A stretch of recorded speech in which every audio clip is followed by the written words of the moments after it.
नमस्कार बच्चों, एक बार फिर सुपर 100 में आपका स्वागत है। और लास्ट लेक्चर में हमने फोटो इलेक्ट्रिक इफेक्ट के बारे में जानकारी ली थी, उसके डेरिवेशन को थोड़ी सा समझा था। आज हम उस पर न्यूमेरिकल क्वेश्चन सॉल्व करते हैं बच्चों, जो नीट में आए हुए हैं। ठीक है, तो पहले हम शुरुआत में छोटे छोटे क्वेश्चन करेंगे, फिर उसके बाद बड़े क्वेश्चन की तरफ बढ़ेंगे। ठीक है बच्चों, तो आप हमारे साथ इसमें क्वेश्चन सॉल्व करेंगे और कुछ फॉर्मूले आपको याद होने चाहिए। जैसे फॉर्मूले क्या है बच्चों कि फोटोन की एनर्जी जो वो आइंस्टाइन फोटो इलेक्ट्रिक इफेक्ट था। क्या था बच्चों? Einstein photo electric effect, photon की energy h nu plus maximum kinetic energy of electron. ठीक है, maximum kinetic energy of electron. पहला इस ई को क्या लिखते हैं? एच न्यू लिख सकते हैं, ये एच न्यू, और this is the maximum kinetic energy of electron. ठीक है, यहां से maximum kinetic energy of electron is equal to क्या लिख सकता हूं मैं? H nu minus h nu naught. यहां से maximum kinetic energy of electron क्या लिख सकता हूं? देखो, म्यू को लिख सकता हूं मैं c upon lambda minus h C upon nu not को लिख सकता हूं सी अपॉन लेमडा नॉट। ठीक है, ओके।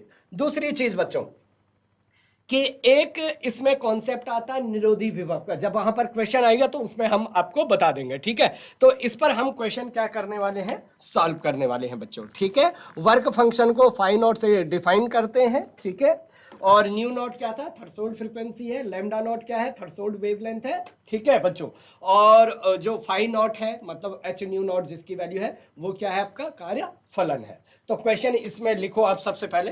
ठीक है बच्चों, फर्स्ट क्वेश्चन। ओके, किसी धातु के लिए प्रकाश वैद्युत किसी धातु के लिए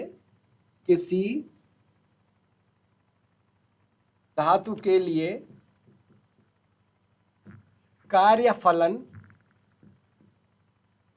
कितना है बच्चों? किसी धातु के लिए कार्यफलन फाई नॉट आपको दिया है 2.4 इलेक्ट्रॉन वोल्ट में दिया है। 2.4 इलेक्ट्रॉन वोल्ट है। ठीक है बच्चों, तो गणना कीजिए अधिक से अधिक तरंग दैर्ध्य, मतलब आपको गणना करें, ज्ञात करें आपको क्या करना है? थ्रेशोल्ड फ्रीक्वेंसी, मतलब अधिक से अधिक किस तरंग दैर्ध्य का फोटोन इस धातु से उत्सर्जित हो सकता है। ठीक है बच्चों, तो वो इलेक्ट्रॉन उत्सर्जित करे कौन सा निकालेगा, मतलब आपको थ्रेशोल्ड वेवलेंथ फाइंड आउट करना है इसमें। ठीक है बच्चों, इसका पहला पार्ट। और दूसरा पार्ट है कि 0.3 इलेक्ट्रॉन वोल्ट ऊर्जा वाले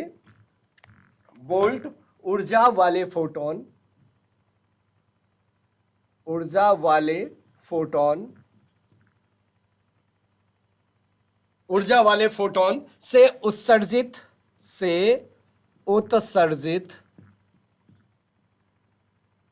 उत्सर्जित क्या बच्चों? फोटो इलेक्ट्रॉन की जो इलेक्ट्रॉन निकलना, फोटो इलेक्ट्रॉन की अधिकतम गतिज ऊर्जा की गणना कीजिए। अधिकतम गतिज ऊर्जा की गणना कीजिए। ओके, आपको H की वैल्यू इसमें बच्चों दी हुई है। H की वैल्यू आपको गिवन है 6.6 into 10 to the power -34 joule second.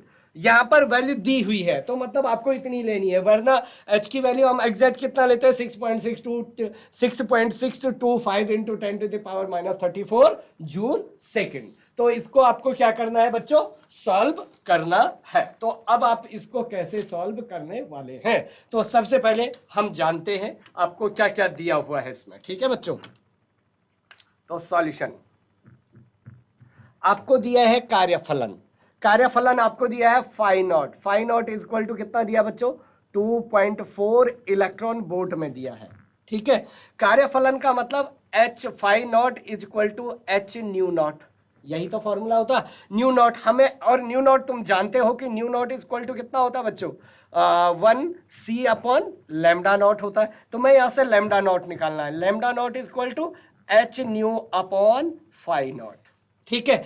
अब देखो यहाँ H और C SI सिस्टम में है, फाई नॉट यहाँ इलेक्ट्रॉन वोल्ट में है, तो पहले इसको किस में चेंज करना है, जूल में क्या करना है बच्चों, चेंज करना है। तो जूल में चेंज करने के लिए इस इलेक्ट्रॉन वोल्ट को अगर मैं जूल में चेंज करूंगा तो बच्चों मैं किससे मल्टीप्लाइड करूंगा, 1.6 इंटू 10 टू दी पावर -19 से मल्टीप्लाइड करूंगा, तो ये किस में आ जाएगा, जूल में आ जाएगा। ठीक है बच्चों, तो यहां पर वैल्यू रख दो आप, lambda is equal to lambda not, यही तो निकालना हमने, lambda not is equal to h, h की वैल्यू कितना 6.6 जो दिया है into 10 to the power -34, speed of light c 3 into 10 to the power 8 metre per second, divided by phi not कितना है बच्चों 2.4 into 1.6 into 10 to the power -19।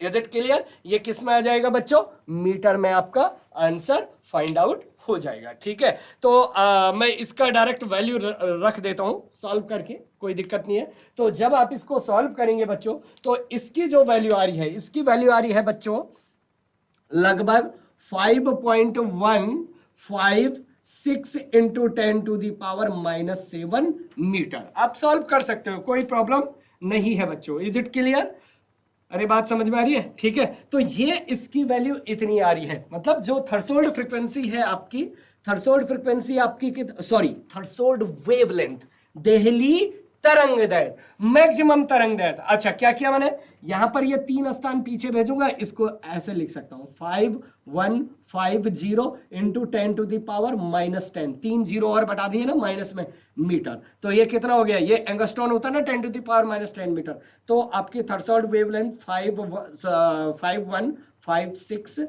Angstrom. तो जो ऑप्शन आपका ये होगा वो आपका क्या हो जाएगा बच्चों, करेक्ट हो जाएगा। तो किसी धातु के लिए देहली तरंग दैर्घ्य कितनी है, वह अधिकतम से अधिकतम तरंग दैर्घ्य है जिससे इलेक्ट्रॉन को वो क्या कर सकता है, उत्सर्जित कर सकता है। अगर इससे ज्यादा तरंग दैर्घ्य को आप यूज करेंगे तो वो इलेक्ट्रॉन को उत्सर्जित नहीं करेगा, क्योंकि तरंग दैर्घ्य आवृत्ति का रेसिप्रोकल, आवृत्ति का इनवर्सली प्रोपोर्शनल है। तो इससे मतलब ये 5000 जैसे 5156 एंगस्ट्रॉन की तरंग दैर्घ्य है, आपने क्या कर दिया 6000 की तरंग दैर्घ्य को आप इंसिडेंट करोगे, 6000 की तरंग दैर्घ्य की लाइट को आप आपतित करोगे तो वहां से इलेक्ट्रॉन नहीं निकलेगा।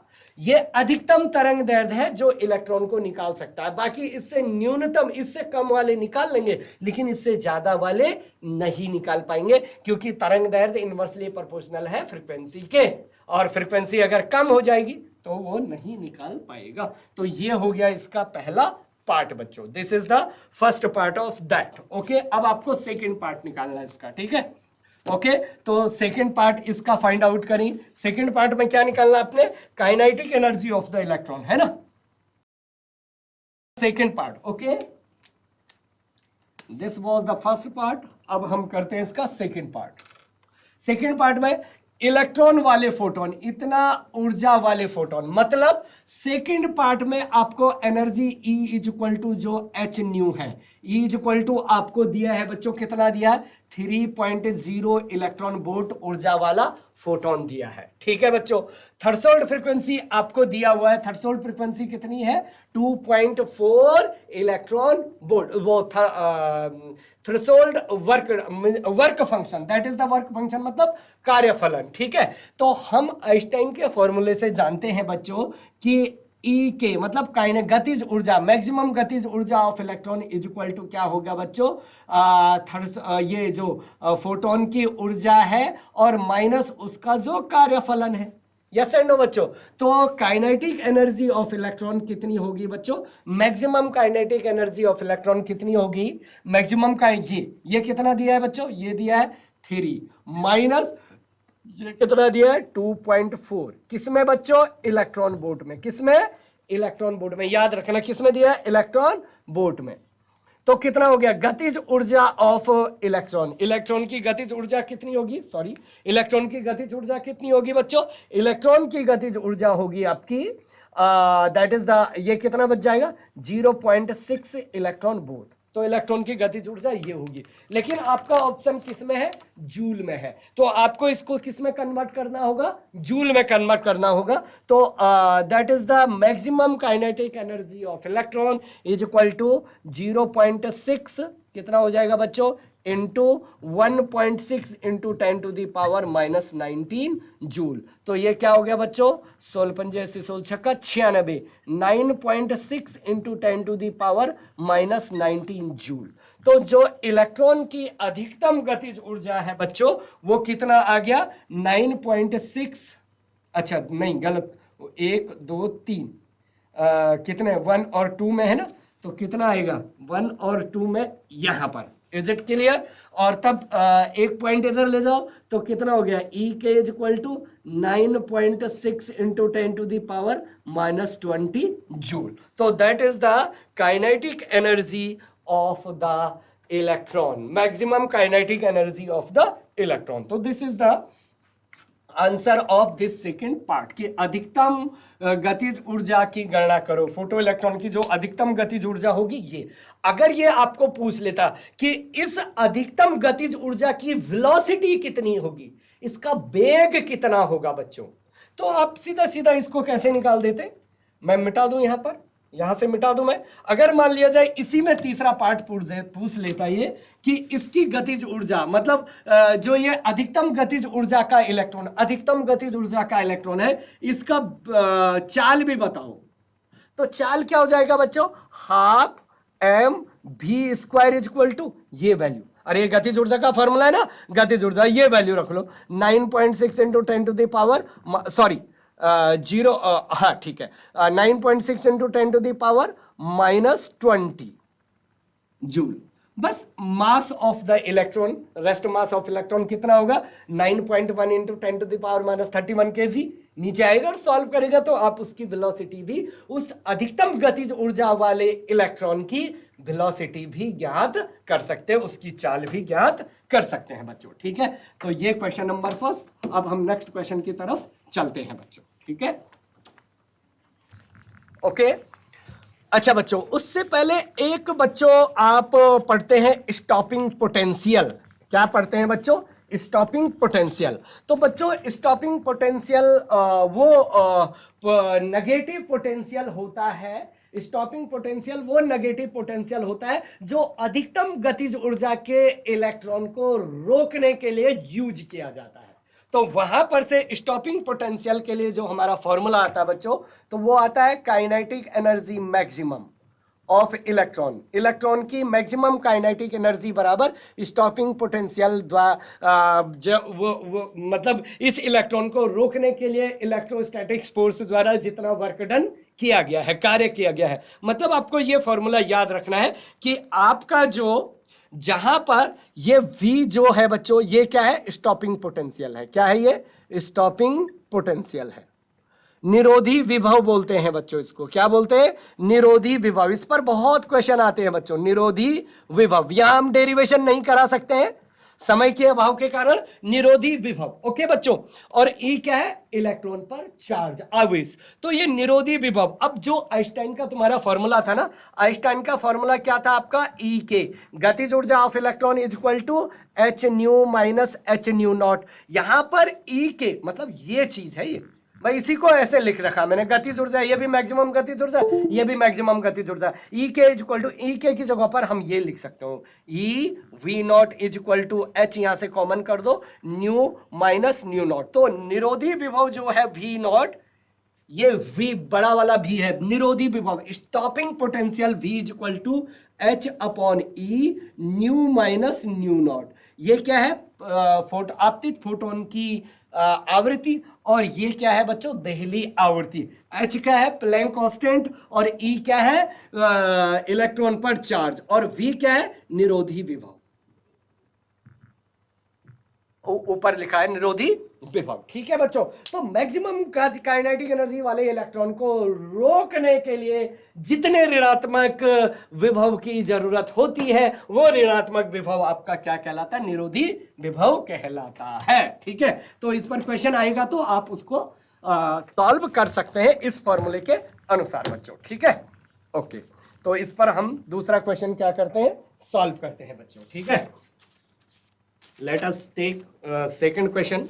ओके, हाँ, तो आसान क्वेश्चन है कि लिखो क्वेश्चन मेरे साथ, क्वेश्चन, ठीक है बच्चों। Let us here 1.07 electron volt कार्यफलन के धातु पृष्ठ को, कार्यफलन के धातु पृष्ठ को, कार्यफलन के धातु पृष्ठ को 332 नैनोमीटर तरंग दैर्ध्य के प्रकाश से, तरंग दैर्ध्य के प्रकाश से प्रकाशित किया जाता है। तरंग दैर्ध्य के प्रकाश से प्रकाशित किया जाता है, ठीक है। प्रकाशित किया जाता है, तो ये प्रकाशिकीय इलेक्ट्रॉन के निकलने को रोकने के लिए आवश्यक मंद विभव ज्ञात किए।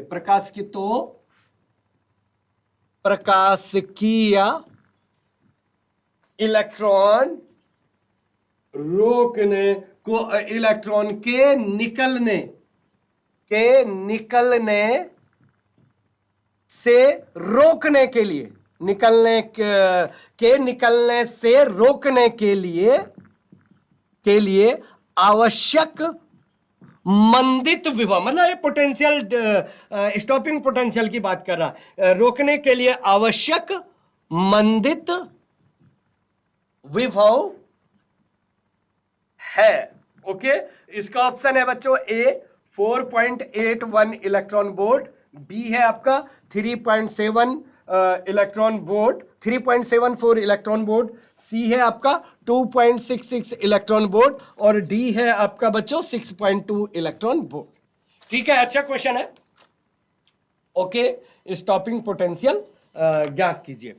हो क्या रहा होगा बच्चों कि जब आपके एनोड से क्या आ रहे होंगे, आपके इलेक्ट्रॉन आ रहे होंगे, होता क्या है जरा मैं आपको बता देता हूं, ठीक है, कि आपका सपोज दैट ये एनोड और यहां आपका कैथोड, तो जब इस पर लाइट डालते हैं, जरा अपनी किताबों में देखना बच्चों, जब इस पर आप इंसिडेंट फोटोन डालते हैं तो यहां से इलेक्ट्रॉन निकलते हैं, यहां से क्या निकलते हैं बच्चों, इलेक्ट्रॉन निकलते हैं। नीचे आप निरोधी विभव लगा देते हैं, यहां से इलेक्ट्रॉन निकलते हैं तो यहां पर नेगेटिव टर्मिनल लगा देते हैं। जब आप निरोधी विभव निकालते हैं तो यहां नेगेटिव टर्मिनल, तो ये नेगेटिव, ये जो आपकी कैथोड है इस पर नेगेटिव चार्ज आ गया, नेगेटिव चार्ज आ गया तो यहां से इलेक्ट्रॉन को ये रिपल करेगा। तो ये वही पूछ रहा है कि इस इलेक्ट्रॉन को रोकने के लिए यहां मुझे कितना स्टॉपिंग पोटेंशियल लगाना पड़ेगा, ठीक है बच्चों। ओके, कितना स्टॉपिंग पोटेंशियल लगाना पड़ेगा, ठीक है। तो let us see here, option मिटा रहा हूं मैं, तो आप इसको जो मैंने अभी थोड़ी देर पहले आपको बताया उस फॉर्मूले से आप इसको क्या कर सकते हैं बच्चों, फाइंड आउट कर सकते हैं, ठीक है। तो लेट अस सी हियर, आपतित प्रकाश की ऊर्जा, आपतित प्रकाश की ऊर्जा कितनी है बच्चों, कार्यफलन तो ये है, लेकिन आपतित प्रकाश की ऊर्जा कितनी होगी, इतने फ्रीक्वेंसी का वेवलेंथ को आप इंसिडेंट कर रहे हैं, तो मतलब सॉल्यूशन दूसरे पेन से कर लेता हूं। ओके बच्चों, तो दैट इज द सॉल्यूशन। आपतित प्रकाश की ऊर्जा, ध्यान देना, प्रकाशित प्रकाश की ऊर्जा मतलब आपतित लिख सकते हो आप, आपतित प्रकाश की ऊर्जा, आपतित प्रकाश की ऊर्जा E इज इक्वल टू क्या होगा बच्चों, h nu, yes and no, जो फोटोन डाले, न्यू तो दिया नहीं आपको, क्या दिया, lambda, nu is equal to क्या लिख सकते हैं आप, E is equal to h C upon lambda लिख सकते हैं, यस एंड नो, ये दिया है आपको तो आप फाइंड आउट कर दो। तो इसी फॉर्मूले को हम कैसे लिखते हैं, जब नैनोमीटर में दिया रहता, सुन लो मेरी बात को ध्यान, जब नैनोमीटर में दिया रहता है तो इस एसआई सिस्टम को हम डायरेक्ट इलेक्ट्रॉन वोल्ट में, ये नैनोमीटर में दिया है तो 1 2 कितना है बच्चों, ये 12375 डिवाइडेड बाई, और ये क्या हो गया बच्चों, ये अगर आपने लिया तो इसको आप एंगस्ट्रॉन में ले लेंगे, 332 इतना एंगस्ट्रॉन में, समझो मेरी बात को, समझो मेरी बात को, तब ये इलेक्ट्रॉन वोल्ट में आपका चेंज हो गया, कोई दिक्कत। ये आंसर जो आएगा इसको किस में लिया आपने, एंगस्ट्रॉन में लिया, तो ये आंसर आपका किस में आ गया, इलेक्ट्रॉन वोल्ट में आ गया।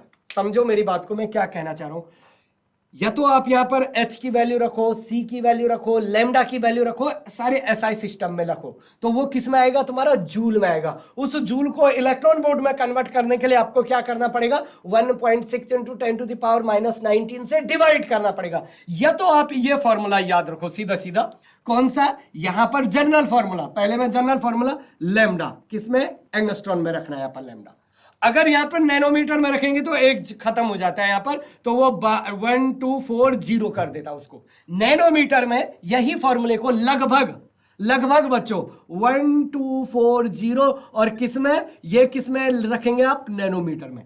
चाहे आप इस फॉर्मूले को यूज कर सकते हैं, इस फॉर्मूले को यूज कर सकते हैं, या फिर इसको यूज करके पहले जूल में निकालो, फिर इलेक्ट्रॉन वोल्ट में कन्वर्ट करने के लिए क्या करना है, 1.6 × 10⁻⁻⁹ से डिवाइड करना है। तो आप डायरेक्ट ये यूज कर सकते हैं, ये यूज। अच्छा, किसी बुक में सीधा यहाँ 400 लिखा होगा तो कोई समस्या नहीं है। ओके बच्चों, समझ में आ रही है, अप्रोक्सीमेट आंसर उसका होता है। ठीक है, तो हम ये वाला आंसर उसका ले रहे हैं और यहां पर वैल्यू रख रहे हैं E = क्योंकि मैं फोटोन की एनर्जी कैसे निकाल, मुझे तरंग दैर्ध्य दी है, तरंग दैर्ध्य को यहां पर एंगस्ट्रॉन में रखो, क्या दिक्कत है। E = 12375 डिवाइडेड बाई लैम्डा, ये नैनोमीटर में है, नैनोमीटर का मतलब 332 × 10⁻⁻⁹ मीटर। मैं एंगस्ट्रॉन में रखना चाह रहा हूं, तो एक 0 इधर भी बढ़ा दिया और एक 0 इधर भी बढ़ा दिया, तो ये किस में हो गया, 3320 एंगस्ट्रॉन में। Is it clear. तो ये हो गया आपका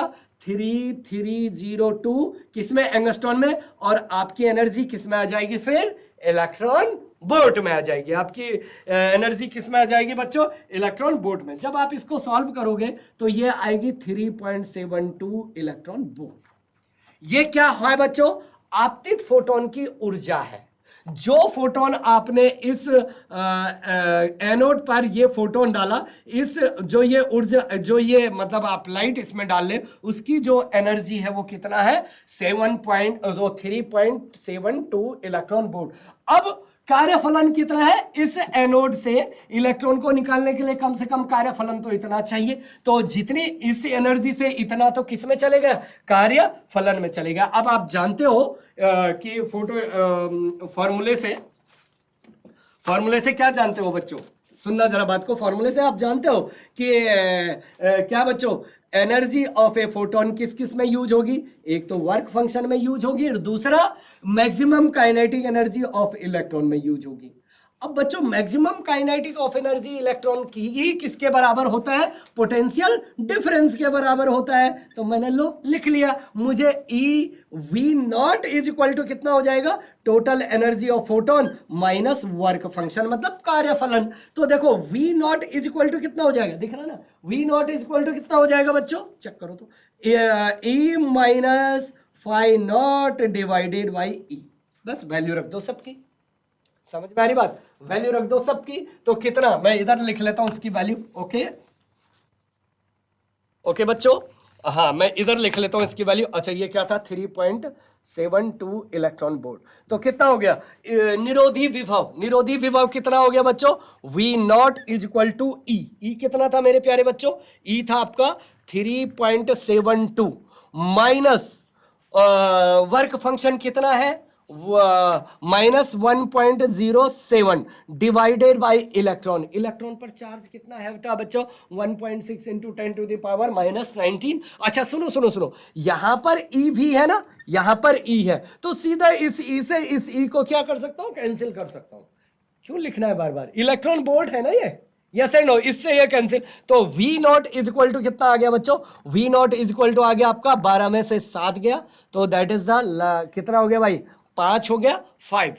ओके 12 में से 7 गया 5 यहां पर, तो ये हो गया 6, मतलब 6 में से 0 गया 6, और इधर से जरूरत नहीं थी, तो दिस इज 2, इतना वोल्ट।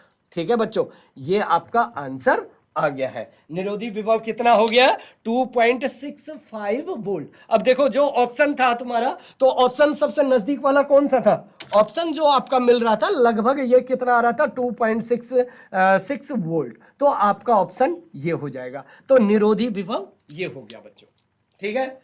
निरोधी विभव मतलब negative potential applied to which stop the maximum kinetic energy, जो अधिकतम वेलोसिटी से भाग रहा जो इलेक्ट्रॉन एनोड से निकल के उसको रोकने के लिए जो आवश्यक नेगेटिव पोटेंशियल है उसी को क्या बोलते हैं? हम निरोधी विभव बोलते हैं। तो ये दूसरा क्वेश्चन जो कि कई बार पूछा गया है बच्चों एग्जाम में, तो ये आपको आना चाहिए, ठीक है बच्चों।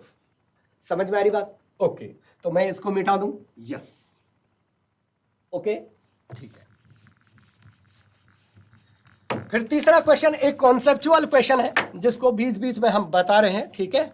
ओके बच्चों, कॉन्सेप्चुअल क्वेश्चन कि अगर हम नंबर ऑफ फोटोन को बढ़ा देंगे तो तीव्रता पर क्या फर्क पड़ेगा, है ना बच्चों? या तीव्रता बढ़ाने पर नंबर ऑफ फोटोन पर क्या फर्क पड़ता है, जिसके कारण फोटो इलेक्ट्रिक करंट पर क्या फर्क पड़ने वाला है। तो दैट इज द किसी धातु प्लेट पर प्रति सेकेंड, मतलब ये कॉन्सेप्चुअल क्वेश्चन है कि यदि किसी धातु प्लेट पर, माना ये धातु प्लेट है, कैसी भी हो सकती है, किसी धातु प्लेट पर आप प्रति सेकंड क्या कर रहे हैं? नंबर ऑफ फोटोन को इंक्रीज कर रहे हैं, नंबर ऑफ फोटोन को बढ़ा रहे हैं। मतलब नंबर ऑफ फोटोन को n से डिनोटेड कर रहे हैं आप। नंबर ऑफ फोटोन को अगर आप बढ़ाते हैं तो बच्चों नंबर ऑफ इलेक्ट्रॉन उत्सर्जित, नंबर ऑफ इलेक्ट्रॉन भी क्या होंगे? नंबर ऑफ इलेक्ट्रॉन उत्सर्जित भी क्या होंगे बच्चों? बढ़ेंगे। समझ में आ रही बात? नंबर ऑफ इलेक्ट्रॉन उत्सर्जित भी क्या होंगे? बढ़ेंगे, क्योंकि ज्यादा से ज्यादा फोटोन टकराएंगे तो ज्यादा से ज्यादा इलेक्ट्रॉन उत्सर्जित होंगे। हाँ, लेकिन जो आप इंसिडेंट फोटोन को डाल रहे हैं उसकी जो एनर्जी है या जो फ्रीक्वेंसी है वो थ्रेशोल्ड फ्रीक्वेंसी से ज्यादा होनी चाहिए, नहीं तो आप जितनी मर्जी फोटोन को बढ़ा दो इलेक्ट्रॉन नहीं निकलेगा। तो एक निश्चित फ्रीक्वेंसी से अधिक ऊर्जा के फोटोन की संख्या बढ़ाने पर इलेक्ट्रॉनों की संख्या भी क्या हो जाएगी बच्चों? बढ़ेगी। और जब इलेक्ट्रॉनों की संख्या बढ़ेगी तो फोटो करंट भी बढ़ेगा, क्योंकि चार्ज फ्लो करेगा, तो चार्ज जितने ज्यादा फ्लो करेंगे करंट उतनी ज्यादा बढ़ेगी, क्योंकि I = Q/T से आप समझते हैं। तो दैट्स नंबर ऑफ फोटोन बढ़ाने से क्या बढ़ती है? तीव्रता बढ़ती है या ऊर्जा बढ़ती है? तो बच्चों नंबर ऑफ फोटोन बढ़ाने से तीव्रता बढ़ती है, ऊर्जा नहीं बढ़ती है, ठीक है। ओके, ये आप याद रखेंगे बच्चों, ठीक है। ओके, तो नेक्स्ट क्वेश्चन हम इसमें करते हैं अब, ठीक है बच्चों। Just 1 minute wait. हाँ, ओके, तो लेट अस सी हियर, ये क्वेश्चन हम सॉल्व करते हैं, ठीक है। कि प्रकाश विद्युत उत्सर्जन प्रक्रिया में, क्वेश्चन, प्रकाश विद्युत उत्सर्जन प्रक्रिया में, प्रकाश विद्युत उत्सर्जन प्रक्रिया में एक धातु का कार्यफलन, ये तुम करोगे बच्चों, एक धातु का कार्यफलन, एक धातु का कार्यफलन 1.8 इलेक्ट्रॉन वोल्ट है, 1.8 इलेक्ट्रॉन वोल्ट है, ठीक है बच्चों। 1.8 इलेक्ट्रॉन वोल्ट है तथा इलेक्ट्रॉनों की गतिज ऊर्जा, अब ये अधिकतम गतिज ऊर्जा से मतलब है इसका। इलेक्ट्रॉनों की गतिज ऊर्जा कितनी है बच्चों? इलेक्ट्रॉनों की गतिज ऊर्जा 0.5 इलेक्ट्रॉन वोल्ट है। ओके बच्चों, 0.5 इलेक्ट्रॉन वोल्ट है। तब निरोधी विभव का मान होगा, तब निरोधी विभव का मान होगा। 2011 नीट का क्वेश्चन, बड़ा सिंपल सा मान होगा, ठीक है बच्चों। ऑप्शन में आपको दे देता हूं। First option, A option 1.3 volt, B option 0.5 volt, C option 2.3 volt और D option that is the 1.8 volt, ठीक है। बहुत आसानी से आप सॉल्व कर सकते हैं इसको, एक झटके में बच्चों आप इसको क्या कर सकते हैं? सॉल्व कर सकते हैं, ठीक है बच्चों। कैसे आपको सॉल्व करना है, ठीक है। सीधे सीधे इसमें तो आपको कुछ करना ही नहीं है, ठीक है। इसने आप दो मेथड से इसको सॉल्व कर सकते हैं, दो चीजें आपको इसमें दी है बच्चों, ठीक है। ओके, आप सीधे सीधे ये वाला फॉर्मूला भी यूज लग सकते हैं कि maximum kinetic energy is equal to stopping potential voltage, work done by stopping potential voltage, मतलब E इंटू वी नॉट, सिर्फ पोटेंशियल कि इलेक्ट्रॉन को रोकने पर इलेक्ट्रोस्टैटिक फोर्स द्वारा जितना कार्य किया गया वो ये है। तो ये यहां से तुम सीधा सीधा V naught is equal to क्या कर सकते हैं, kinetic energy maximum divided by E। अब देखो काइनेटिक एनर्जी मैक्सिमम कितनी दी है, देखो कितना सिंपल सा क्वेश्चन है, 0.5 electron volt divided by electron that तो कितना हो गया, V naught is equal to 0.5 volt, ठीक है। Is it clear? तो कुछ क्वेश्चन बहुत आसान आ जाते हैं बच्चों, ठीक है। तो दैट दूसरे तरीके से कैसे कर सकते थे आप, देखो आपको कार्यफलन भी दिया था, गतिज ऊर्जा भी दी थी, आप टोटल एनर्जी निकालते फिर स्टॉपिंग पोटेंशियल निकालते, उतनी जरूरत नहीं थी, आप डायरेक्ट यहां से भी सॉल्व कर सकते हैं, ठीक है। ओके, तो हम इस पे फिर क्या कर रहे हैं, नेक्स्ट क्वेश्चन सॉल्व कर रहे हैं, ठीक है। ओके बच्चों,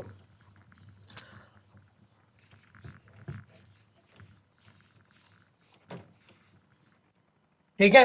तो दैट्स एक क्वेश्चन और कर लेते हैं, 2007, ठीक है।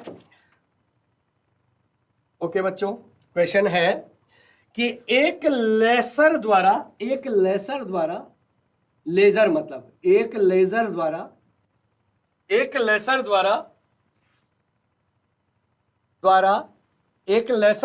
कितना 6.0 इंटू 10 टू द पावर 14 और 15 hertz, 10 to the power 14 hertz आवृत्ति, 14 हर्ट्ज आवृत्ति का एक वर्णी मतलब मोनोक्रोमेटिक, जिसकी वेवलेंथ सिंगल होती है, एक वर्णी प्रकाश आवृत्ति का एक वर्णी प्रकाश उत्पन्न किया जाता है, प्रकाश उत्पन्न किया जाता है, ठीक है, उत्पन्न किया जाता है, ठीक है बच्चों। तो उत्सर्जित शक्ति, हाँ, और उत्सर्जित शक्ति कितनी है, उत्सर्जित पावर मतलब उत्सर्जित शक्ति कितना दिया है बच्चों, उत्सर्जित शक्ति दिया है 2 into 10 to the power -3 watt, बहुत ही कम। ओके, लेजर का शक्ति वैसे बहुत होती है बच्चों, ठीक है। तो 2 into 10 to the power -3 watt है स्रोत से, हाँ क्वेश्चन देखो, स्रोत से मतलब जो लेजर है स्रोत से प्रति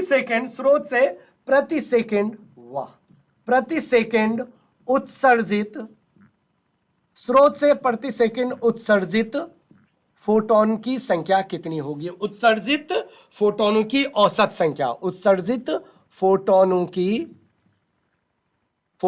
की औसत संख्या है, औसत संख्या, या just you can say that संख्या है ना, संख्या है। तो इन्होंने वैल्यू दी है, देखना बच्चों, A 5 into 10 to the power 15, B 5 into 10 to the power 16, C 6 into 10 to the power 15, D 6 into 10 to the power 16। Okay बच्चों, तो ये आपका कि कितनी फोटोन की उत्सर्जित संख्या होगी, ठीक है बच्चों। इज इट क्लियर बच्चों? तो कैसे इसको हम सॉल्व करने वाले हैं, एक लेजर मतलब लेजर बच्चों, light amplification stimulated emission of radiation, मतलब इसका मतलब होता है कि ये ना एक तरंगदैर्घ्य एक आवृत्ति के फोटोन को क्या करता है, रेडिएट करता है, उस इंस्ट्रूमेंट का नाम है लेजर, है ना बच्चों। तो दैट्स, और प्रत्येक देखो ये हर्ट्ज, ये आवृत्ति दी है आपको, आवृत्ति कितनी दिया है, न्यू फ्रीक्वेंसी कितना दिया बच्चों, 6 into 10 to the power 14 hertz दिया है, ठीक है। एक वर्णी प्रकाश उत्पन्न किया जाता है, तो इस फोटोन की ऊर्जा कितनी होगी, तो फोटोन की ऊर्जा बच्चों जो होगी, फोटोन की ऊर्जा E इज इक्वल टू क्या होगा, H इंटू न्यू, यही तो फोटोन की ऊर्जा होगी बच्चों। फोटोन की ऊर्जा कितनी होगी? E is equal to H into nu. तो अब आपको क्या करना है, इसमें h की वैल्यू सब्स्टिट्यूट करो, न्यू की वैल्यू सब्स्टिट्यूट करो, आपको एनर्जी मिल जाएगी। किस में मिलेगी? जूल में मिलेगी।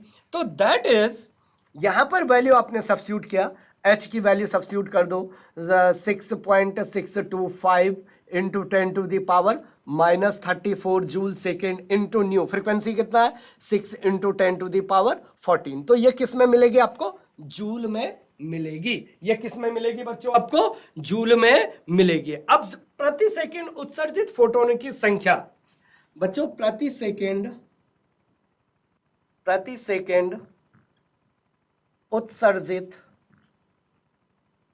उत्सर्जित फोटोनों की जो संख्या है बच्चों, फोटोनों की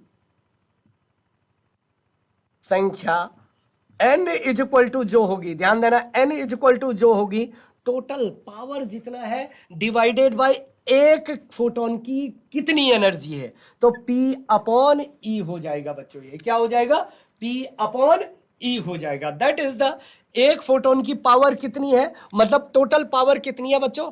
2 into 10⁻³ watt divided by, formula याद होना चाहिए। Is it clear? Divided by E. E कितना है बच्चों?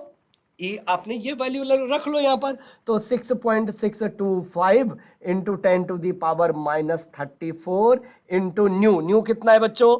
6 इंटू 10⁻14। ओके बच्चों, अब देखना जरा बात को कि 2 3, मतलब इसको आप सॉल्व करेंगे तो मैं डायरेक्ट लिख लेता हूं। ये 14 है, ये माइनस है, तो कितना हो गया? माइनस कितना हो गया? -20। -20 ऊपर जाएगा तो +20, ये 17 हो जाएगा। तो मतलब इसका जो वैल्यू आ रहा है बच्चों, वो आ रहा 5 इंटू 10⁻, मैं डायरेक्ट आंसर लिख लेता हूं बच्चों, 5 इंटू 10⁻15 फोटोन। तो ये बताओ, इससे प्रति सेकंड कितने फोटोन निकलने? 5 into 10⁻15। That is the average number of photons है बच्चों ये, क्योंकि इनको गिना तो जा नहीं सकता। 10⁻15 लार्ज नंबर ऑफ फोटोन है ना, तो एवरेज कितने नंबर ऑफ फोटोन उत्सर्जित हो रहे हैं? 5 इंटू 10⁻15। देखो दो थोड़ी सा अंतर है, तो इसलिए कैलकुलेशन जब करेंगे तो ध्यान से करना है। ठीक है बच्चों, तो ये क्वेश्चन आप आराम से इसको क्या कर सकते थे? सॉल्व कर सकते थे। इज इट क्लियर बच्चों? इसको आप आराम से क्या कर सकते थे मेरे बच्चों? सॉल्व कर सकते थे। Is it clear? हाँ, तो अब हम करते हैं एक और क्वेश्चन इसमें। ठीक है, ये मिटा दूं मैं। समझ में आ रही बात कि क्या था? एक लेजर द्वारा इतना आवृत्ति का एक वर्णीय प्रकाश उत्पन्न किया जाता है। उत्सर्जित फोटोन की जो उत्सर्जित शक्ति है 2 इंटू 10⁻³ वॉट थी, -3 वॉट थी। स्रोत से प्रति सेकंड उत्सर्जित फोटोन की संख्या लिए। ये फॉर्मूला अगर आपको याद है तो आप आराम से उसको सॉल्व कर सकते हैं। ये जितनी भी थ्योरी है प्रकाश के तरंग गुण से, ये कुछ भी सॉल्व नहीं कर सकते हम।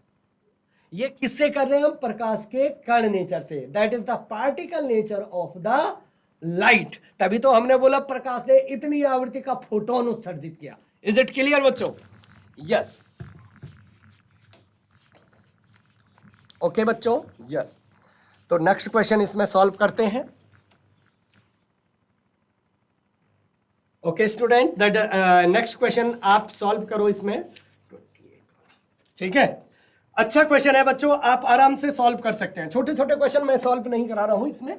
तो क्वेश्चन, ठीक है बच्चों, तो लेट अस सी हियर कि 1 मिलीग्राम द्रव्यमान का, ध्यान से समझना, एक ब्लैक कलर से लिखता हूं क्वेश्चन। ठीक है,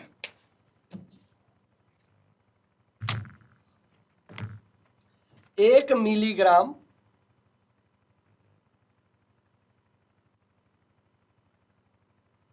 मिलीग्राम 1 मिलीग्राम द्रव्यमान का एक कण, 1 मिलीग्राम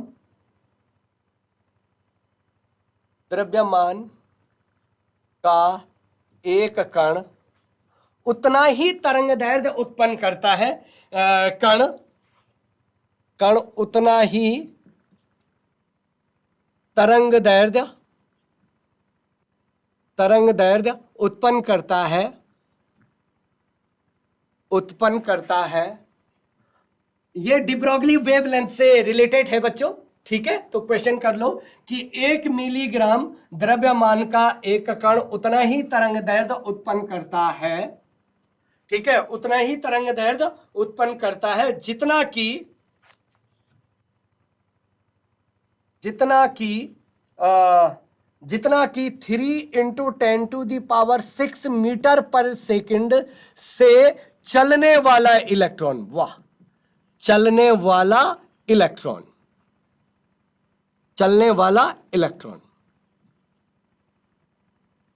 ओके बच्चों, चलने वाला इलेक्ट्रॉन, ठीक है, चलने वाला इलेक्ट्रॉन, ठीक है। तो कण की चाल होगी, आपको क्या निकालना है बच्चों, कण की चाल होगी, कण की 1 मिलीग्राम वाले कण की चाल होगी, ओके बच्चों, कण की चाल होगी। ऑप्शन आपका बच्चों, ऑप्शन आपको दिए हुए हैं जो भी है, 2.7 × 10⁻⁻18 मीटर पर सेकंड, वाह, बहुत ही आराम से। B इक्वल टू कितना है, 9 × 10⁻⁻2 मीटर पर सेकंड। C है बच्चों, C है आपका 3 × 10⁻31 मीटर पर सेकंड। और D ऑप्शन है आपका बच्चों 2.7 × 10⁻21 मीटर पर सेकंड, ओके बच्चों। और इसमें आपको इलेक्ट्रॉन का द्रव्यमान दिया है, गिवन इलेक्ट्रॉन का द्रव्यमान कितना दिया है बच्चों, गिवन इलेक्ट्रॉन का द्रव्यमान, rest mass of the electron जो आपको दिया है 9.1 × 10⁻31 kg, आपको क्या दिया है, इलेक्ट्रॉन का द्रव्यमान दिया है। तो अब आपको बताना है कि जो आपका 1 मिलीग्राम से क्या बच्चों, 1 मिलीग्राम का जो आपका कण है उसके वेलोसिटी कितनी है। अच्छा, इसमें बच्चों थोड़ी सा आगे का कॉन्सेप्ट यूज होगा, डी ब्रॉगली वेवलेंथ। क्या यूज होगा बच्चों इसमें, D Broglie wavelength. De Broglie ने क्या कहा बच्चों कि जब कोई कण का पार्टिकल v वेलोसिटी से गतिमान होता है तो ये अपने साथ एक तरंग के गुण को एसोसिएट कर लेता है, और उस तरंग की जो तरंग दैर्ध्य है वो लैम्डा इक्वल टू h/p होती है, जहां h प्लैंक कांस्टेंट, p क्या है, कण का संवेग है। तो p को क्या लिख सकते हैं हम, lambda equal to h, p को क्या लिख सकते हैं, mass into velocity, yes and no बच्चों। तो ये डी ब्रॉगली तरंग दैर्ध्य है जो किसी कण के साथ एसोसिएट होता है। तो इस कॉन्सेप्ट को यूज करके हमने यहां पर ये क्वेश्चन क्या करना है बच्चों, सॉल्व करना है। इस कॉन्सेप्ट का यूज करके हमने ये क्वेश्चन यहां पर क्या करना है बच्चों, सॉल्व करना है, ठीक है। थोड़ी आगे वाला क्वेश्चन आ गया है, ओके, कोई बात नहीं। तो देखो सॉल्यूशन कैसे, सीख लो बच्चों जरा, कि डी ब्रॉगली तरंग दैर्ध्य जो होती है, डी ब्रॉगली तरंग दैर्ध्य, डी ब्रॉगली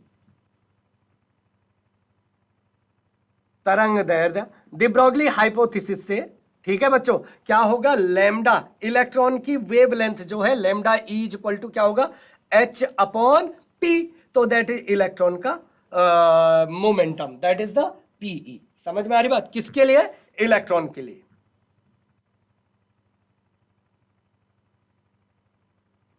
ओके। अब इस 1 मिलीग्राम द्रव्य के लिए क्या होगा, 1 मिलीग्राम द्रव्य के लिए क्या होगा बच्चों, ये mass lambda m equal to h/ वो मोमेंटम, संवेग ऑफ दिस 1 मिलीग्राम इलेक्ट्रॉन, ठीक है बच्चों, इस 1 मिलीग्राम इलेक्ट्रॉन के लिए जो संवेग है। तो 1 मिलीग्राम इलेक्ट्रॉन के लिए संवेग ये हो गया। अब ये आप देखो बच्चों, ये है आपकी इक्वेशन नंबर 1 और ये है आपकी इक्वेशन नंबर 2। ये डी ब्रॉगली वेवलेंथ से आ गया, आगे वाला कॉन्सेप्ट आ गया, कोई बात नहीं, ठीक है। अब क्या होगा बच्चों, सुनना मेरी बात को, क्यों क्वेश्चन में क्या बोला उसने कि 1 मिलीग्राम द्रव्यमान का एक कण उतना ही तरंग दैर्ध्य उत्पन्न करता है जितना कि इतनी वेलोसिटी से चलने वाला इलेक्ट्रॉन, मतलब इन दोनों का तरंग दैर्ध्य एक जैसा है। तो मतलब इक्वेशन 1 इक्वल टू इक्वेशन 2 कर सकता हूं मैं, मतलब समीकरण 1 बराबर 2 कर सकता हूं। तो ये दोनों बराबर, मतलब lambda E equal to lambda M, किसके अनुसार, प्रश्नानुसार, ठीक है बच्चों। तो क्या होगा, देखो लेफ्ट हैंड साइड इस राइट हैंड साइड भी इक्वल करते हैं, तो that is the pm। h से h मर गया, मतलब pe इक्वल टू pm हो गया। क्या हो गया बच्चों, PE is equal to PM हो गया। मतलब इलेक्ट्रॉन का संवेग बराबर 1 मिलीग्राम कण का संवेग। तो इलेक्ट्रॉन का संवेग देखो, इलेक्ट्रॉन का संवेग, इलेक्ट्रॉन के संवेग को क्या लिखेंगे हम, mass of electron into velocity of electron is equal to कण का संवेग मतलब मास ऑफ कण इनटू वेलोसिटी ऑफ कण। वेलोसिटी ऑफ कण मतलब जो जो 1 मिलीग्राम द्रव्यमान है उसका वेलोसिटी, जो कि हमें निकालना है, जो कि हमें निकालना है बच्चों। तो हर चीज आपको दी हुई है। अब बच्चों आपको सब चीज खत्म कर दिया आपने क्वेश्चन, आपको एमई दिया है। एमई क्या है बच्चों, ये वैल्यू है। वीई क्या है बच्चों, इलेक्ट्रॉन की जो वेलोसिटी है, ये वैल्यू है। वीएम आपको निकालना है, एम आपको दिया है 1 मिलीग्राम का। तो 1 मिलीग्राम का है मतलब कि एम जो आपको दिया है बच्चों 1 मिलीग्राम। तो बच्चों 1 मिलीग्राम को कैसे लिख सकता हूं मैं, 10 टू द पावर -3 केजी लिख सकता हूं। यस एंड नो बच्चों, 10 टू द पावर -3 केजी लिखा जा सकता है बच्चों। यस एंड नो बच्चों, इज इट क्लियर? अरे कुछ आइडिया आ रहा है? यस एंड नो बोलो। 1 मिलीग्राम दैट इज द, अच्छा 1 ग्राम इज इक्वल टू होता ना, मिलीग्राम इज इक्वल टू क्या होगा, 10 टू द पावर -6 केजी। अब वैल्यू रखो यहां पर से m, मुझे vm निकालना है ना, तो vm इज इक्वल टू कितना होगा, me upon ve divided by m। तो देखो vm मतलब, vm का मतलब 1 मिलीग्राम कण का वेग कितना हो गया बच्चों, me कितना है 9.1 into 10 to the power -31 into velocity of electron कितना है 3 into 10 to the power 6 divided by m। ये कितना है बच्चों 10 टू द पावर -6। 1 भी था ना तो 1 की जरूरत नहीं है। 1 मिलीग्राम मतलब 10 टू द पावर -6 केजी। सब कोई केजी में चाहिए ना। तो देखो इससे ये मत काट देना बच्चों, है ना, ये माइनस का ये प्लस का है, तो कितना होने वाला बच्चों Vm इज इक्वल टू 3 एकम 3 और 3 नम 27। ओके, और ये ऊपर जाएगा तो प्लस का 12 हो गया, तो इंटू 10 टू द पावर -31 ऊपर जाएगा प्लस का 12, तो ये प्लस का 12 हो गया। तो Vm इज इक्वल टू कितना आ गया 27/0.3 इंटू 10 टू द पावर, ये कितना हो गया बच्चों माइनस, कितना हो गया बच्चों ये हो गया 12 -19। ओके बच्चों, दैट इज द कितना आ गया बच्चों ये -19। इज इट क्लियर, मीटर पर सेकंड। अब क्या करो, इसको एक स्थान और ले लो, तो Vm इज इक्वल टू 2.73, ये हो जाएगा 10 टू द पावर -18 मीटर पर सेकंड। बच्चों बहुत ही कम velocity, 10 to the power -18 metre पर सेकंड का ऑर्डर का, पता ही नहीं चलेगा हमें कि बॉडी मोशन कर रही है, इतना कम वेलोसिटी है ये। समझ में आ रही बात? तो आपका कौन सा ऑप्शन जो सबसे नजदीक मैच कर रहा होगा? अच्छा ये -18 था बच्चों, दैट इज द ये क्या था बच्चों -18 था, ठीक है। तो ये वाला हो सकता, ये वाला क्या हो गया बच्चों, अच्छा मिट गया शायद, जो भी है। तो ये आपका ऑप्शन क्या हो जाएगा बच्चों, करेक्ट हो जाएगा, क्योंकि वही सबसे नजदीक है। एकदम क्लियर है, एकदम क्लियर है बच्चों। तो दैट इज द, ये आप इस प्रकार के क्वेश्चन आप सॉल्व कर सकते हो। तो इसमें ऑप्शन देख लेता हूं मैं एक बार, ऑप्शन दैट इज द, कहां है ऑप्शन, ओके बच्चों जस्ट वन में 18 वाला 28 ऑप्शन, हाँ यस बेटा, ये वाला option 10 to the power -18 metre पर सेकंड है। तो ये डी ब्रॉगली वेवलेंथ के इक्वेशन का क्वेश्चन था, तो उसको बीच में सिंक कर गया, कोई दिक्कत नहीं है, ठीक है। तो मैं इसको मिटा रहा हूं और फिर फोटो इलेक्ट्रिक इफेक्ट की तरफ हम क्वेश्चन सॉल्व करते हैं, ठीक है बच्चों।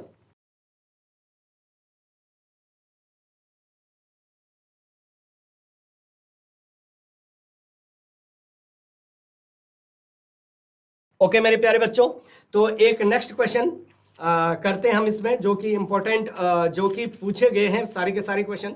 तो ये क्वेश्चन आप आराम से बच्चों सॉल्व कर सकते हैं, थोड़ी दिमाग लगा के फोटो इलेक्ट्रिक इफेक्ट में, ठीक है।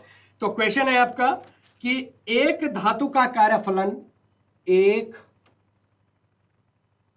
धातु का कार्यफलन,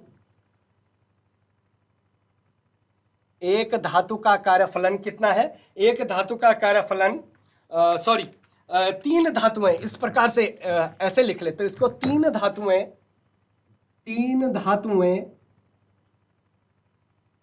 धातुएं ए, बी और सी, ए, बी एवं सी का कार्यफलन क्रमशः कितना है बच्चों? कार्यफलन क्रमशः, इनका जो कार्यफलन दिया है बच्चों क्रमशः आपको दिया है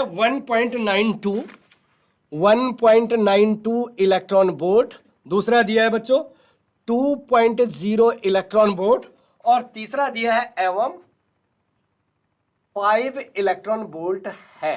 ठीक है बच्चों, तो आपको क्वेश्चन दिया है आइंस्टाइन समीकरण के अनुसार, आइंस्टाइन समीकरण के अनुसार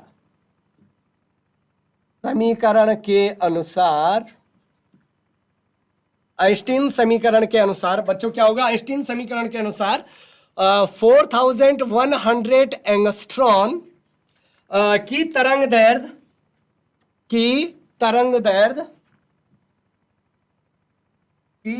दैर्ध्य ओके बच्चों, की तरंग दैर्ध्य क्या होगी? की तरंग दैर्ध्य से कौन से धातु से फोटो इलेक्ट्रॉन निकलेगा? तरंग दैर्ध्य से कौन से धातु से फोटो इलेक्ट्रॉन निकलेंगे।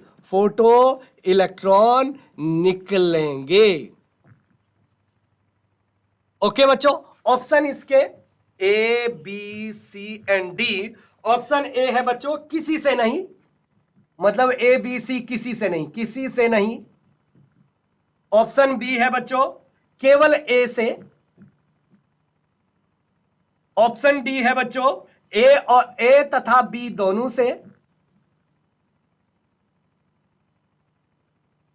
और ऑप्शन डी है तीनों से, मतलब सभी से, तीनों से। ऑप्शन डी क्या है बच्चों आपका? तीनों से। तो आपको बच्चों ये क्वेश्चन क्या करना है? सॉल्व करना है। तो कैसे हम इसको सॉल्व करने वाले हैं कि कौन सा ऑप्शन इसमें आने वाला है। ठीक है, तो सोचो, ये आपका नीट में आया हुआ क्वेश्चन है, आराम से आप इसको सॉल्व कर सकते हो। ठीक है, तो कैसे? तीन धातुएं ए, बी, सी का कार्यफलन क्रमशः इतना है। आइंस्टाइन समीकरण के अनुसार इतना एंगस्ट्रॉन की तरंग दैर्ध्य से कौन से धातु से फोटो इलेक्ट्रॉन निकलेंगे। तो आपको सिंपल कुछ नहीं करना, आपको क्या निकालना है? इस तरंग दैर्ध्य की ऊर्जा निकालनी है बच्चों। इस तरंग दैर्ध्य की ऊर्जा अगर आप निकाल दोगे तो आप एक झटके में बता सकते हो कि इनमें से किससे निकलेंगे और किससे इलेक्ट्रॉन निकलेंगे और किससे इलेक्ट्रॉन आपके नहीं निकलेंगे बच्चों। तो आप इसको आराम से क्या कर सकते हैं बच्चों? सॉल्व कर सकते हैं। ठीक है, तो फाइंड आउट करिए इसको। मैं ऑप्शन मिटा दूं या रखूं सॉल्यूशन? तो देखो, दो तीन फॉर्मूले आप यूज कर सकते हो। देखो, वेवलेंथ आपको दिया है लैम्डा। सबसे पहले ए का जो फाई ए थ्रेशोल्ड फ्रीक्वेंसी दी है आपको, फाई नॉट ए की कितनी दी है बच्चों? 1.92 इलेक्ट्रॉन वोल्ट। ये सिर्फ देखने के लिए यूज आएंगे। फाई नॉट बी का कितना है बच्चों? ये है 2.0 इलेक्ट्रॉन वोल्ट। फाई नॉट सी का कितना है बच्चों? 5 इलेक्ट्रॉन वोल्ट। ओके, पहली चीज। दूसरा, आपको वेवलेंथ लैम्डा दिया है, how much? 4100 angstrom. Is it clear? ये आपको दिया हुआ है। अब देखो, यहां पर आपको जो मर्जी आप वो फॉर्मूला यूज कर सकते हैं, क्योंकि आप इस तरंग दैर्ध्य के फोटोन की ऊर्जा कितनी होगी? E is equal to H nu. Nu का मतलब क्या होता है? सी अपॉन लैम्डा, लैम्डा के टर्म्स में। तो चाहो तो आप इसको पहले जूल में निकालो, फिर इसको इलेक्ट्रॉन वोल्ट में कन्वर्ट करो। ये जूल में आएगा। एच की वैल्यू, सी की वैल्यू, लैम्डा की वैल्यू रखो, मीटर में रखनी पड़ेगी लैम्डा की वैल्यू। आप इसको इलेक्ट्रॉन वोल्ट में कन्वर्ट कर सकते हो। या चाहो जो मैंने आपको बोला था 12375 डिवाइडेड बाई लैम्डा, किसमें? एंगस्ट्रॉन में। और ये किसमें आ जाएगा? इलेक्ट्रॉन वोल्ट में। बस इस वैल्यू को यहां रखो, क्वेश्चन खत्म। आपको क्या करना है? E इज इक्वल टू कितना हो जाएगा बच्चों? 12375 डिवाइडेड बाई क्या हो गया? 4100। ये किस में आ जाएगा? इलेक्ट्रॉन वोल्ट में। ठीक है, तो ये आप डिवाइड करके देखो कि ये वैल्यू लगभग कितनी आ रही है। तो मेरे ख्याल से ये लगभग 3 इलेक्ट्रॉन वोल्ट के करीब आ रही है बच्चों। ठीक है, ये कितनी आ रही है बच्चों? 3 इलेक्ट्रॉन वोल्ट के लगभग करीब आ रही है। That is the like that 3.01 electron volt. मतलब इसका मतलब क्या हुआ बच्चों कि जो फोटोन आपने धातु पर ए बी सी धातु पर इंसिडेंट किया, माना ये धातु ए थी, इसका कार्यफलन इतना है, ये धातु बी है, इसका कार्यफलन इतना है, और ये धातु सी है, इसका कार्यफलन इतना है। मतलब इससे इलेक्ट्रॉन अगर आपको निकालना है तो आपके फोटोन के पास कम से कम इतनी एनर्जी होनी चाहिए, लेकिन इसके पास तो इससे ज्यादा है। तो ये क्या करेगा, ये मतलब जो ये वाली तरंग दैर्ध्य की फोटोन ए से इलेक्ट्रॉन को निकाल सकता है, बिल्कुल निकाल सकता है, ए से ये इलेक्ट्रॉन को निकालेगा। ठीक है बच्चों, तो ये ए से इलेक्ट्रॉन को निकाल सकता है, तो ए से तो इलेक्ट्रॉन निकल रहा है। दूसरा, बी से भी क्या इलेक्ट्रॉन निकाल सकता है। देखो बी का कार्यफलन कितना है, कम से कम इतनी एनर्जी फोटोन के पास होनी चाहिए, 2 इलेक्ट्रॉन वोल्ट, लेकिन फोटोन के पास कितनी है, 3.01 इलेक्ट्रॉन वोल्ट, तो निश्चित यहां से भी इलेक्ट्रॉन को निकाल देगा, तो बी से भी इलेक्ट्रॉन को निकाल सकता है। सी से देखो, क्या सी से भी इलेक्ट्रॉन निकाल सकता है, नहीं, क्योंकि सी का कार्यफलन कितना है बच्चों, सी का कार्यफलन है आपका 5 इलेक्ट्रॉन वोल्ट, और जबकि इस तरंग दैर्ध्य वाले के पास केवल कितना है बच्चों एनर्जी, 3.01 इलेक्ट्रॉन वोल्ट, तो वो कितना ये नहीं निकाल सकता है। तो मतलब तीनों से नहीं निकाल सकता है, किसी से भी नहीं, मतलब ए और बी से इलेक्ट्रॉन निकाल सकता है, केवल ए से नहीं निकालता बल्कि बी से भी निकालता, तो आपका ऑप्शन सी क्या हो जाएगा बच्चों, करेक्ट हो जाएगा। कुछ बात समझ में आ रही है, केवल बच्चे कंफ्यूज यहां पर करते हैं कि ये कैसा लिखा है। मैं बार बार बोल रहा हूं, अगर वो इसको ऐसा भी लिख देता, देख लो 12400 डिवाइडेड बाय 4100 इलेक्ट्रॉन वोल्ट, तो भी कोई समस्या नहीं थी, अप्रोक्सीमेट आता है। आपको जो भी वैल्यू ऑप्शन में देगा वो बिल्कुल सही मापदंड से देगा, इसलिए आपको कंफ्यूजन नहीं करना है। अगर ये नैनो मीटर में होता तो यहां पर 1 2 3 7 तक आता, या उसको लिख लेता 1240 लिख लेता। समझ में आ रही बात, इज इट क्लियर? ठीक है, तो ये आपके कुछ फोटो इलेक्ट्रिक इफेक्ट के क्या थे बच्चों, क्वेश्चन थे, जिनको आप आसानी से क्या कर सकते हैं, सॉल्व कर सकते हैं। तो एक छोटा क्वेश्चन और सॉल्व कर लेते हैं, ठीक है, ओके, ठीक है। तो इस प्रकार के क्वेश्चन आप सॉल्व कर सकते हैं बच्चों, ठीक है, फोटो इलेक्ट्रिक इफेक्ट और डी ब्रॉगली वेवलेंथ में। ओके बच्चों, तो आप इससे रिलेटेड क्वेश्चन सॉल्व करते रहे, हम आगे क्लास में इसके और न्यूमेरिकल क्वेश्चन सॉल्व करते रहेंगे। और बच्चों, दुनिया की सर्वश्रेष्ठ स्टडी सेल्फ स्टडी, पढ़ते रहे, खुश रहे, आनंदित रहे, ऑल द बेस्ट।